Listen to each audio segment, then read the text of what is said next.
Quan a mitjans dels anys 80 un s'asseia a la terrassa del Zúric a la plaça de Catalunya era fàcil veure un pallasso imitant els vianants.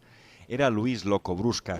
Gairebé tots els seus espectacles són de carrer, però també n'ha refet alguns per a sala.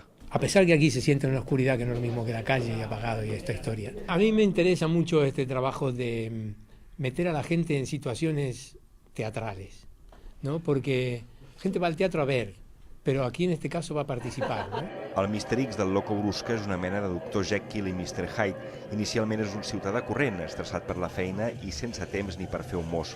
Una crítica de l'home modern que emberra. I en la gamarrada, el Loco no deixa mai fora els espectadors.